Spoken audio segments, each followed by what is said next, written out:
Di dalam Uzbekistan, negara terdi dunia dengan wanita cantik dan rahasia kuno. Nomor 10. Jantung tersembunyi Asia Tengah. Coba tanyakan kepada banyak orang di Barat untuk menunjukkan Uzbekistan di peta, dan Anda sering akan mendapatkan jawaban yang membingungkan. Biasanya di sekitar Afghanistan. Bahkan ada yang mengira negara ini bagian dari Afghanistan atau Pakistan.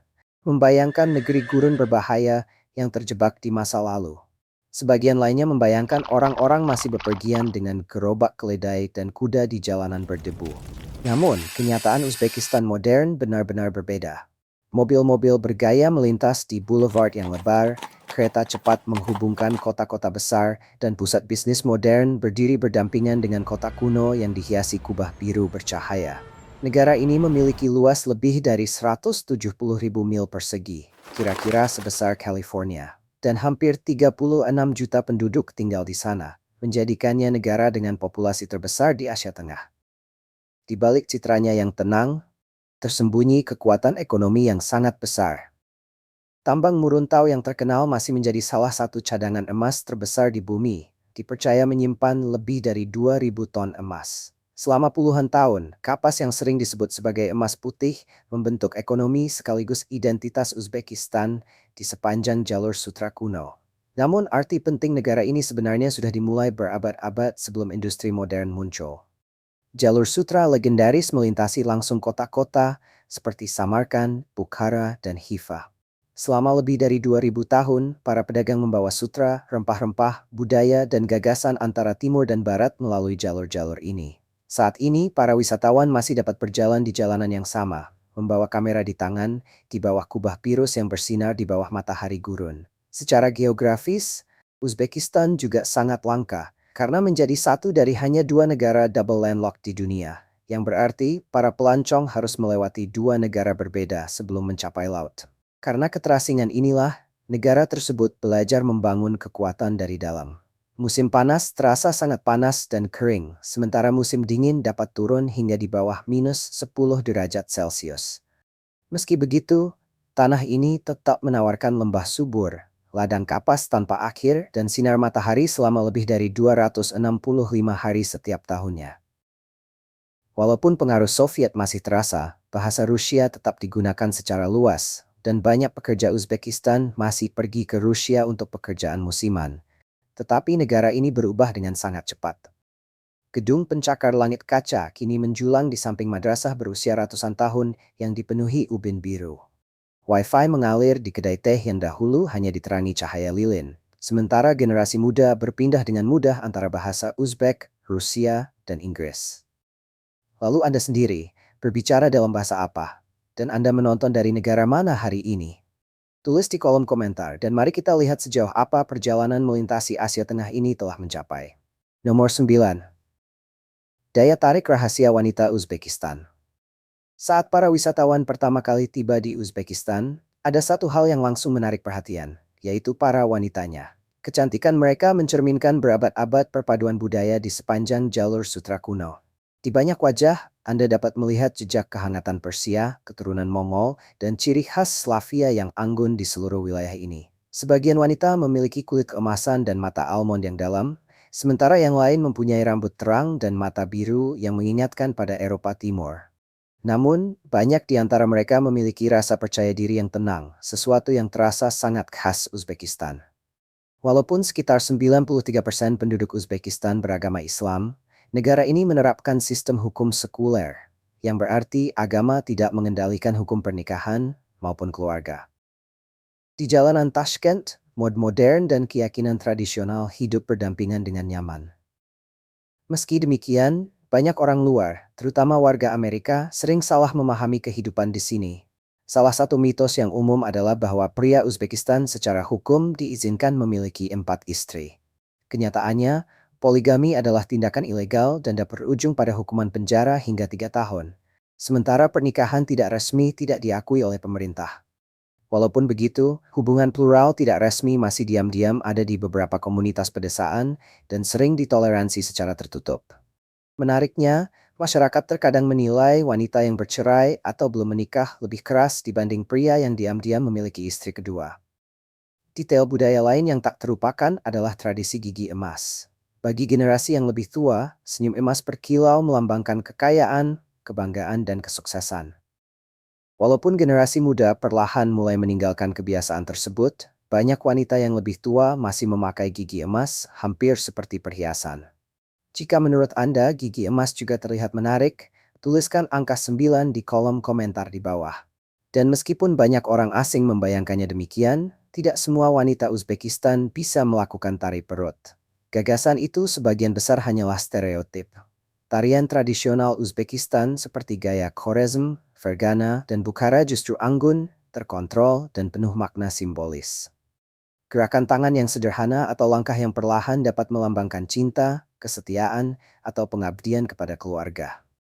Di balik kecantikan dan tradisi, wanita Uzbekistan juga berkembang pesat dalam pendidikan, bisnis, dan politik. Saat ini, perempuan memegang sekitar 17,5% kursi di Parlemen Nasional. Salah satu tingkat representasi perempuan tertinggi di antara negara-negara bekas Soviet, bahkan lebih tinggi dibandingkan India. Nomor 8. Aturan tersembunyi di Uzbekistan. Jika Anda suatu hari bepergian ke Uzbekistan, jangan sampai keramahan penduduk dan kota-kota kunonya yang indah membuat Anda lengah. Di balik suasana yang tenang, terdapat masyarakat yang dibentuk oleh hukum ketat dan aturan sosial yang rumit. Bahkan warga lokal pun harus berhati-hati saat menjalankannya. Di sini, tradisi Islam yang telah berlangsung selama berabad-abad berpadu dengan politik modern menjadi sebuah sistem disiplin tak terlihat yang memengaruhi hampir segala hal. Mulai dari cara menyapa seseorang hingga barang apa saja yang boleh dibawa wisatawan melewati bea cukai.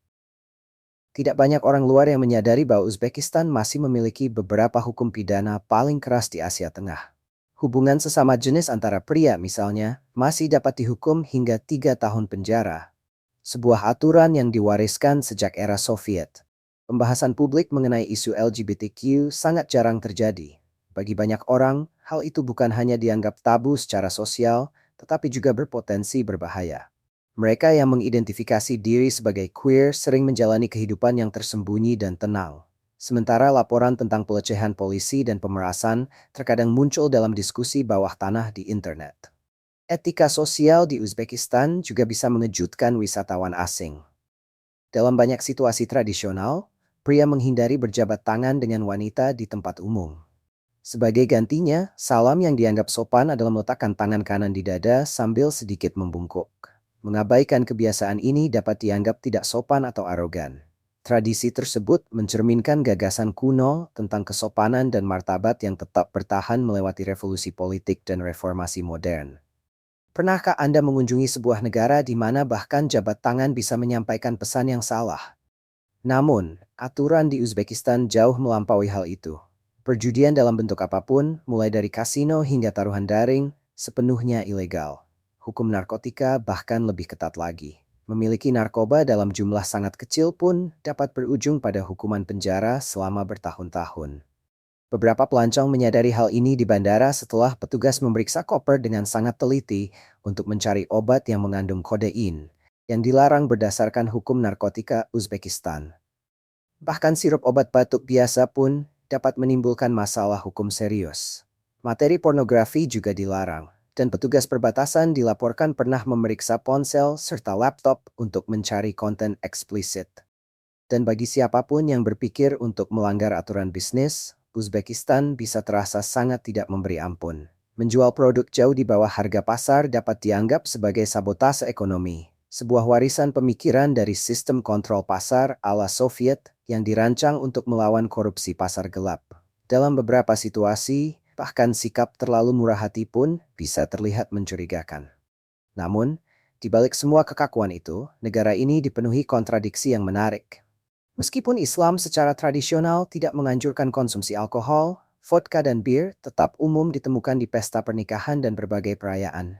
Pemerintah bahkan mendukung penjualan alkohol secara terkendali dengan alasan bahwa moderasi lebih baik daripada pelarangan total. Pada saat yang sama, makanan cepat saji dilarang dijual di dekat sekolah demi melawan obesitas pada anak-anak. Sebuah kebijakan modern di tengah masyarakat yang sangat tradisional. Uzbekistan adalah tempat di mana hukum yang ketat terasa seperti rantai besi, sementara tradisi kuno bekerja seperti benang tak terlihat, Keduanya membentuk kehidupan sehari-hari dengan cara yang seringkali tidak pernah dibayangkan wisatawan asing. Namun, di antara semua aturan dan tradisi itu, ada satu benda sederhana yang diperlakukan dengan rasa hormat hampir seperti benda suci. Bisakah Anda menebaknya? Selanjutnya, mari kita mengenal roti suci Uzbekistan. Nomor 7. Roti suci Uzbekistan di Amerika Serikat. Roti sering dianggap sebagai makanan sederhana sehari-hari. Namun di Uzbekistan, roti memiliki makna spiritual yang mendalam dan diperlakukan hampir seperti sesuatu yang suci. Penduduk lokal menyebutnya naan, dan banyak orang percaya bahwa roti adalah berkah yang dikirim langsung oleh Tuhan untuk setiap rumah dan meja keluarga. Menjatuhkan roti ke tanah dianggap sebagai tindakan yang sangat tidak sopan. Jika hal itu terjadi, orang akan segera mengambilnya, menciumnya, lalu meletakkannya di tempat yang lebih tinggi. Sebagian besar roti khas Uzbekistan berbentuk bulat sempurna, melambangkan matahari dan sumber kehidupan itu sendiri.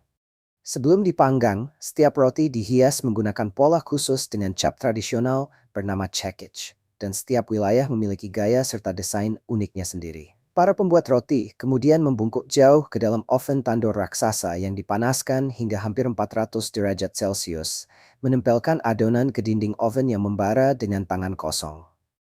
Ini adalah pekerjaan berbahaya yang membutuhkan pengalaman bertahun-tahun, keseimbangan, kesabaran, dan keterampilan luar biasa. Roti memiliki hubungan yang sangat erat dengan tradisi dan ritual keluarga Uzbekistan. Saat pernikahan berlangsung, keluarga akan berdoa dan membagi roti bersama karena dipercaya membawa kebahagiaan dan keberuntungan.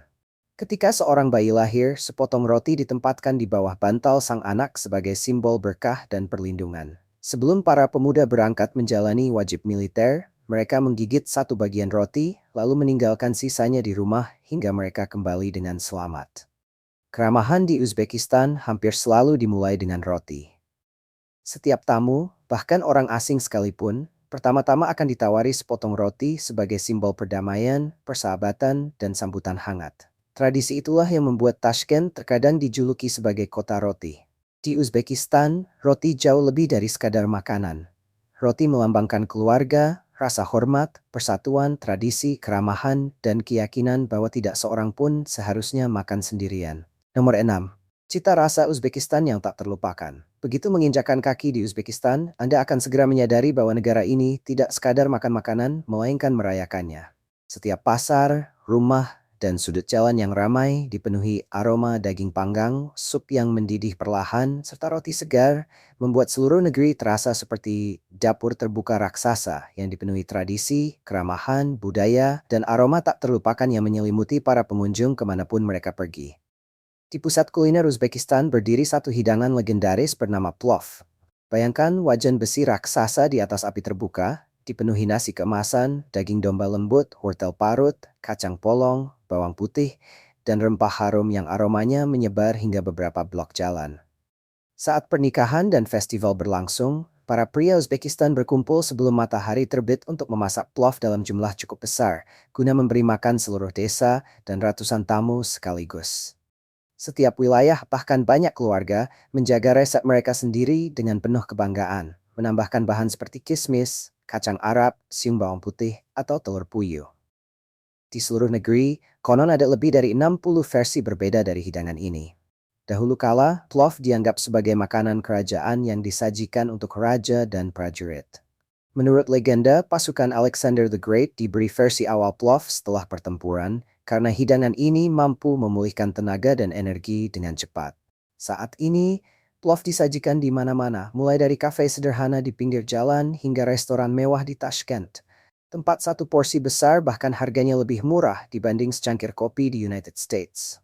Namun bagi masyarakat lokal, plov jauh lebih dari sekadar makanan. Hidangan ini disiapkan saat pernikahan, pemakaman kelahiran, dan perayaan keagamaan. Selalu dimasak sebelum matahari terbit, lalu dibagikan setelah doa pagi. Banyak keluarga Uzbekistan percaya bahwa plov memperkuat persahabatan, persatuan, rasa hormat, dan ikatan keluarga antar generasi, sekaligus menyatukan seluruh komunitas di satu meja bersama. Setiap suapan membawa kehangatan, kenangan, dan tradisi. Pernah Anda mencicipi makanan yang terasa seperti rumah sendiri, meskipun Anda sedang jauh dari negara asal? Itulah makna plov di Uzbekistan. Namun dunia kuliner negara ini jauh melampaui nasi dan daging domba. Uzbekistan dengan bangga dikenal sebagai negeri melon. Lebih dari 150 jenis melon tumbuh di seluruh negeri, masing-masing memiliki tingkat kemanisan, warna, dan aroma yang berbeda. Para petani percaya bahwa gigitan pertama dari melon matang sempurna dapat membawa keberuntungan dan kebahagiaan sepanjang tahun. Menariknya, wilayah ini juga berkaitan dengan asal mula apel liar di dunia. Bagi wisatawan yang suka mencoba hal baru, ada kumis, susu kuda betina fermentasi. Rasanya sedikit asam, ringan mengandung alkohol, dan berbusa, serta telah menjadi bagian budaya nomaden selama berabad-abad. Penduduk lokal percaya minuman ini membantu pencernaan, memperkuat tubuh, membersihkan paru-paru, dan memulihkan energi setelah perjalanan panjang melintasi padang stepa. Hidangan penghangat terkenal lainnya adalah Sherpa, sup daging kaya rasa yang berisi daging domba, wortel, bawang, kentang, dan potongan besar daging yang masih menempel pada tulang. Ini bukan sup yang dinikmati perlahan, melainkan hidangan penuh rasa kuat dan potongan daging yang memuaskan. Dan bagi pengunjung yang benar-benar berani, Uzbekistan juga menawarkan paru sapi isi yang diisi susu, nasi, dan rempah-rempah. Sebuah hidangan tradisional yang sering disajikan saat perayaan. Teksturnya yang unik mengejutkan banyak pelancong pertama kali. Tetapi masyarakat lokal dengan bangga menganggapnya sebagai bagian dari warisan kuliner kuno dan tradisi makanan yang diwariskan dengan hati-hati selama berabad-abad. Nomor 5. Jiwa penuh uap dari Uzbekistan. Jika Anda benar-benar ingin memahami Uzbekistan, jangan mulai dari monumen, mulailah dari uap. Tersembunyi di balik kubah biru kuno dan bazar yang ramai, terdapat salah satu tradisi tertua negara ini, yaitu hammam atau pemandian umum. Dan pengalaman ini bukan sekadar tentang membersihkan tubuh, melainkan memulihkan tubuh dan pikiran setelah stres serta kelelahan kehidupan sehari-hari di kota. Masuki tempat bersejarah seperti Bozori Court Hammam, yang dibangun pada abad ke-16, dan suasananya langsung berubah. Lantai marmer hangat menghangatkan kaki Anda, cahaya lembut masuk melalui lubang kecil di langit-langit, dan uap memenuhi ruangan dengan nuansa tenang yang terasa abadi.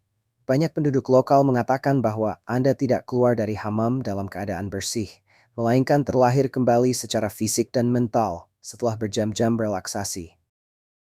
Dalam budaya Uzbekistan, hammam juga menjadi ruang sosial yang penting. Pria dan wanita mandi secara terpisah, tetapi kedua sisi dipenuhi percakapan tentang keluarga, bisnis, dan kehidupan sehari-hari. Beberapa diskusi paling jujur justru terjadi di ruangan penuh uap ini, bukan di kafe atau restoran di pusat kota. Proses mandinya sendiri sederhana tetapi intens. Pertama, air hangat digunakan untuk membuka pori-pori dan merilekskan tubuh. Setelah itu, datang proses scrub saat kulit mati digosok dengan tekanan yang cukup kuat. Kemudian dilanjutkan dengan pencucian penuh menggunakan sabun dan pijatan yang melepaskan ketegangan otot sebelum bilasan terakhir menyegarkan seluruh tubuh. Banyak orang mengakhiri pengalaman ini dengan minum teh secara tenang, sambil merasakan panas perlahan menghilang dari kulit dan otot mereka. Secara historis, hammam juga memiliki peran penting dalam agama dan kesehatan. Umat Muslim melakukan penyucian ritual yang disebut ghusl sebelum salat, menjadikan pemandian umum bagian penting dari kehidupan spiritual. Di kota-kota kuno seperti Samarkand dan Bukhara, para cendekiawan percaya bahwa uap dapat menyembuhkan tubuh dan jiwa, sekaligus meningkatkan kesehatan serta sirkulasi tubuh secara keseluruhan. Bahkan para pelancong jalur sutra pernah berhenti di pemandian ini untuk beristirahat sebelum melintasi gurun dan pegunungan.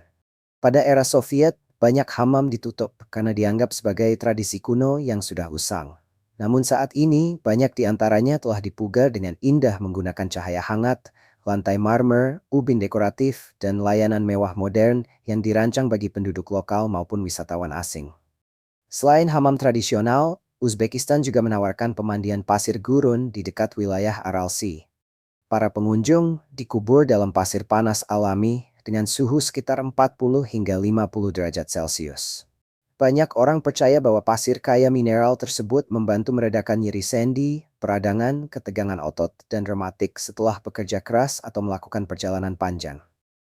Sesi hammam tradisional biasanya hanya memerlukan biaya beberapa dolar, sementara pemandian mewah mengenakan harga jauh lebih tinggi untuk perawatan premium. Sebagian besar sesi berlangsung selama 1 hingga 2 jam, sedangkan pemandian pasir gurun berlangsung jauh lebih singkat. Menurut Anda, berapa lama Anda bisa bertahan di dalam hammam penuh uap atau terkubur di bawah pasir gurun yang membakar? Tulis angka Anda di kolom komentar di bawah. Nomor 4. Festival paling unik dan memikat.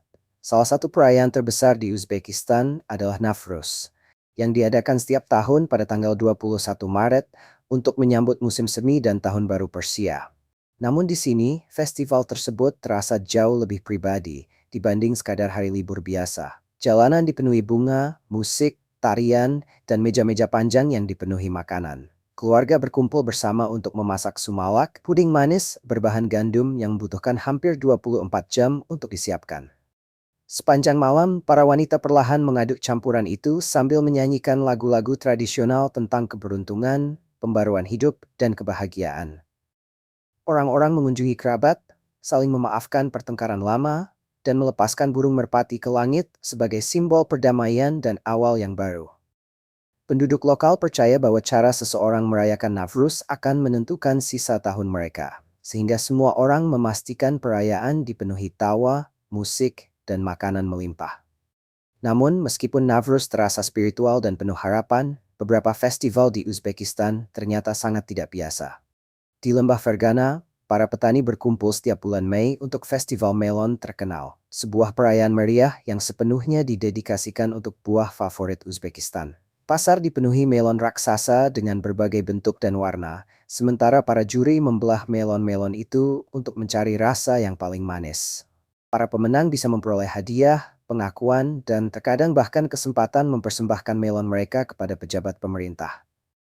Acara lain yang tak terlupakan adalah Festival Sutra dan Rempah Bukhara, ketika jalan-jalan kuno di Bukhara berubah menjadi museum terbuka raksasa. Para wanita mengenakan jubah atlas berwarna-warni sambil menenun sutra menggunakan alat tenun kayu, sementara aroma saffron, jintan, dan ketumbar memenuhi udara. Penari tradisional tampil mengikuti irama drum doira ketika para pedagang meneriakkan harga di tengah musik dan tawa. Para pengunjung bahkan dapat menyaksikan proses pemintalan sutra sepenuhnya, dengan tangan menggunakan teknik yang diwariskan selama berabad-abad sejak masa kafilah jalur sutra. Lalu ada Boysun Bahori, festival cerita rakyat yang diakui UNESCO dan diadakan di wilayah pegunungan Boysun. Perayaan ini terasa seperti melangkah kembali ke abad lain. Para penggembala memainkan seruling tulang, anak-anak mengenakan topeng buatan tangan, dan penduduk desa menampilkan kisah-kisah kuno tentang pahlawan, roh, dan alam. Banyak sejarawan percaya festival ini mempertahankan beberapa tradisi terakhir yang masih bertahan dari Asia Tengah sebelum masuknya Islam. Dan tepat ketika Uzbekistan terlihat sepenuhnya tradisional, Tashkent justru menghadirkan festival bir musim panas yang meriah dengan musik rock, jajanan kaki lima, dan keramaian besar. Hal itu membuktikan bahwa negara ini mampu menyeimbangkan budaya kuno dengan hiburan modern secara mengejutkan. Jika suatu hari Anda menari di bawah cahaya lampu bersama orang-orang asing di Uzbekistan, apakah Anda akan ikut menari meski tidak mengetahui langkah-langkahnya? Karena di sini,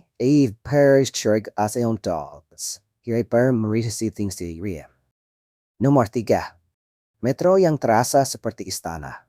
Jika Anda mengira kereta bawah tanah hanyalah cara bepergian yang bising, metro di Tashkent akan benar-benar mengejutkan Anda.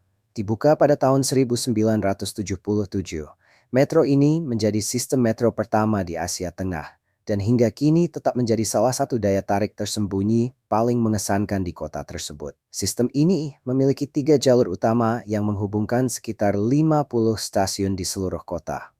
Namun yang membuatnya istimewa bukan ukurannya, melainkan desain luar biasa yang tersembunyi di bawah tanah. Setiap stasiun terasa lebih seperti istana atau museum seni dibanding transportasi umum. Lampu gantung besar menjuntai dari langit-langit tinggi, sementara kolom marmer, mosaik, dan dekorasi bergaya Soviet menghiasi dinding-dindingnya. Banyak stasiun menceritakan kisah tentang ilmu pengetahuan, puisi, penjelajahan luar angkasa, dan budaya Uzbekistan melalui desain artistik yang sangat detail. Tidak ada 2 stasiun yang terlihat sama. Beberapa bersinar dengan cahaya emas yang hangat, sementara yang lain menyerupai monumen Soviet futuristik. Penduduk lokal sering bercanda bahwa orang-orang di sini tidak menunggu kereta, melainkan mengagumi arsitekturnya. Selama bertahun-tahun, fotografi di dalam metro dilarang karena pemerintah menganggapnya sebagai infrastruktur penting. Larangan itu berakhir pada tahun 2018, menjadikan metro tersebut sebagai salah satu daya tarik paling populer di Tashkent bagi wisatawan dan fotografer dari seluruh dunia. Dan meskipun tampil sangat mewah, tarif perjalanan metro hanya sekitar 15 hingga 17 sen dalam mata uang Amerika Serikat. Dengan uang receh, para menggunakan parajur tempat X-ray sahabat Museum Brest di bawah Jalan New Ibu Kota Uzbekistan. Nomor 2. Salah satu negara termurah di dunia. Jika Anda pernah bermimpi hidup nyaman dengan anggaran kecil, Uzbekistan mungkin terasa seperti surga tersembunyi. Negara di Asia Tengah ini bukan hanya kaya akan sejarah dan keramahan, tetapi juga sangat terjangkau. Banyak wisatawan pulang dengan pertanyaan yang sama. Bagaimana mungkin semuanya bisa semurah ini? Menurut peringkat biaya hidup global terbaru, Uzbekistan dianggap sebagai salah satu negara termurah di dunia. Biaya perjalanan harian seringkali rata-rata hanya sekitar 12 hingga 15 dolar Amerika per orang. Lebih murah daripada harga satu kali makan di kota seperti New York City atau London. Di ibu kota Tashkent, apartemen satu kamar yang sudah berperabot di pusat kota biasanya disewakan sekitar 250 hingga 400 dolar per bulan. Di kota bersejarah yang lebih kecil seperti Samarkand atau Bukhara, tempat tinggal yang layak bahkan bisa berharga di bawah 150 dolar per bulan. Biaya utilitas, termasuk listrik, pemanas, air, dan internet, seringkali tetap berada di kisaran 40 hingga 70 dolar jika digabungkan. Transportasi umum juga sangat murah. Satu perjalanan metro di Tashkent hanya berharga beberapa sen, sementara perjalanan taksi di sekitar kota jarang melebihi 2 atau 3 dolar. Makanan mungkin menjadi kejutan terbesar. Hidangan tradisional seperti plov, kebab panggang, dan roti naan segar seringkali hanya berharga antara 1 hingga 3 dolar di kedai teh lokal. Bahkan restoran bergaya barat pun tetap terjangkau, dengan makanan lengkap dan minuman seharga sekitar 8 hingga 15 dolar. Jajanan jalanan populer seperti pastry samsa dan shashlik daging domba bisa berharga kurang dari 1 dolar Amerika. Penduduk lokal bahkan bercanda bahwa dengan 10 dolar Anda bisa hidup seperti bangsawan di Uzbekistan. Dan sejujurnya, banyak pengunjung setuju dengan hal itu. Tentu saja, kehidupan tidak sepenuhnya sempurna. Gaji masyarakat lokal masih relatif rendah, rata-rata sekitar 300 hingga 350 dolar per bulan. Apa yang terasa sangat murah bagi wisatawan asing, tetap bisa terasa mahal bagi banyak keluarga Uzbekistan. Namun, keterjangkauan inilah yang membuat semakin banyak wisatawan, pensiunan, dan pekerja digital memilih pindah ke sini. Banyak orang asing menyadari bahwa mereka dapat hidup nyaman dengan 800 hingga 1000 dolar per bulan, termasuk biaya sewa, makanan, transportasi, dan hiburan. Dan mungkin bagian terbaiknya adalah keramahan masyarakatnya. Banyak penduduk lokal menolak membiarkan tamu membayar teh atau makanan, sambil dengan bangga berkata, "Sekarang Anda berada di Uzbekistan. Di sini, tamu adalah keluarga." Nomor 1. Tempat-tempat paling misterius di Uzbekistan. Bagaimana jika saya memberitahu Anda bahwa ada sebuah negara tempat kapal-kapal terbengkalai terdampar di gurun, gua raksasa menghilang ke dalam kegelapan, dan makam kuno tampak bersinar di bawah cahaya bintang? Selamat datang di Uzbekistan, tempat misteri terasa begitu nyata dan tak terlupakan bagi setiap pelancong yang penasaran menjelajahi negeri menakjubkan ini. Pemakaman kapal Moinak yang menyeramkan dahulu merupakan pelabuhan perikanan yang sibuk di tepi Laut Aral. Kini airnya telah lenyap, meninggalkan kapal-kapal berkarat terdampar di atas pasir kering seperti kerangka dari dunia lain. Penduduk lokal mengatakan ketika angin kencang melintasi gurun, suaranya hampir terdengar seperti laut yang hilang itu masih hidup. Jauh di selatan di pegunungan Boysen, terdapat Gua Dark Star, salah satu sistem gua terdalam di bumi. Membentang lebih dari 17 kilometer, gua ini menelan cahaya, suara, bahkan arah. Para penjelajah menggambarkannya seperti memasuki planet lain di bawah permukaan tanah. Di desa tenang Nafbahor berdiri Masjid Dageron kuno yang dibangun antara abad ke-8 hingga abad ke-12. Pilar-pilar kayunya yang besar menyerupai kuil pra-Islam yang lebih tua, mengingatkan para pengunjung pada peradaban terlupakan yang pernah membentuk Asia Tengah. Kemudian tibalah Samarkand, tempat legenda dan sejarah terasa menyatu. Observatorium Ulugpek yang terkenal, dibangun lebih dari 600 tahun lalu, memungkinkan para astronom memetakan bintang dengan ketelitian luar biasa jauh sebelum teleskop ditemukan. Pada malam hari, reruntuhan melengkungnya masih tampak magis di bawah cahaya bulan. Di dekatnya berdiri kompleks makam Shah Izinda yang menakjubkan, dipenuhi kubah pirus dan ubin biru berkilau. Menurut legenda, Kutham ibn Abbas, sepupu Nabi Muhammad, dimakamkan di sana. Namun, sebagian penduduk lokal percaya bahwa ia tidak pernah benar-benar meninggal dan hingga kini masih melindungi Samarkand secara spiritual dari bawah tanah. Uzbekistan adalah negeri tempat mitos kuno masih hidup berdampingan dengan kehidupan modern, membuktikan bahwa misteri tidak pernah benar-benar menghilang. Saya harap Anda menyukai video hari ini. Jika ya, jangan lupa untuk menekan tombol suka dan berlangganan saluran ini agar tidak ketinggalan video menarik berikutnya. Dukungan Anda membantu kami terus membuat konten yang semakin baik. Pastikan juga untuk menonton video berikutnya yang muncul di layar. Saya yakin Anda akan menyukainya. Jangan lupa untuk meninggalkan komentar dengan menyebutkan negara yang ingin Anda jelajahi di masa depan. Snarriks the at stational third tennis by briefingist.